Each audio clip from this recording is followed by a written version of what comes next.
In the Russian army, dissatisfaction with the actions of the Minister of Defence Shoigu and the Chief of the General Staff, General Gerasimov, is growing more and more. Amid this, immediately after the failed rebellion of Prigozhin, sweeps began among the military. In a short time, almost 30 high-ranking commanders were detained or dismissed. Dismissal and arrest of commanders leading combat-effective units and formations appears to be associated with cases of insubordination. Popov flagrantly attempted to bypass Russian Chief of the General Staff and overall theater commander, Army General Valery Gerasimov, and directly bring his complaints about the front line in western Zaporizhia to Russian President Vladimir Putin. A prominent Kremlin-affiliated mill blogger claimed that Seliverstov's dismissal was a result of similar insubordination, from a report by the Institute for the Study of War on the official website.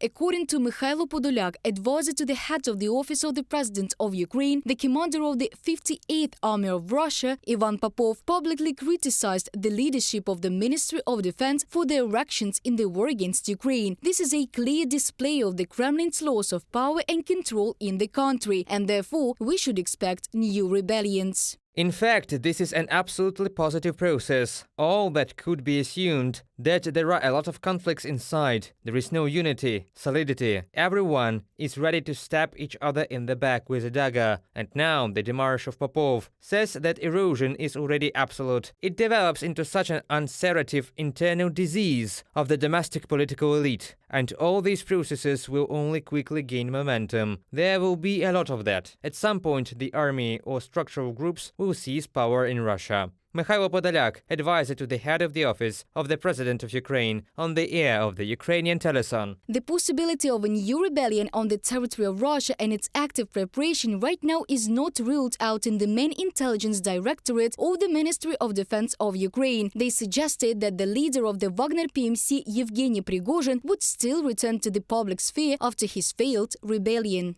Why not? The conflict along the Prigozhin-Shoigu line has not disappeared, just as most of the questions that were voiced during his March of Justice have not disappeared. The rebellion was not defeated, it was simply settled. Andriy Yusov, representative of the main intelligence directorate of the Ministry of Defence of Ukraine, on the air of the Ukrainian teleson.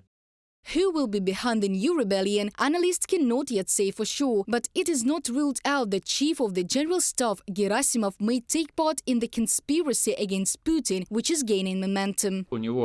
He has all the levers of influence on the army, and they are colossal. In fact, it is not Shoigu who controls the army. He is a cardboard marshal and a complete fool. Everyone knows about this. And for a very long time, accordingly, he cannot manage anything. Gerasimov manages everything. And the fact that he was not arrested, but simply suspended without being officially dismissed, creates ideal opportunities for him to operate behind the scenes. According to American intelligence, after the unsuccessful rebellion of Yevgeny Prigozhin's mercenaries, Russian General Sergei Surovikin was detained. Nothing has been known about his fate for almost a month now. Since July the 10th, Chief of the General Staff Gerasimov has not appeared in public space either.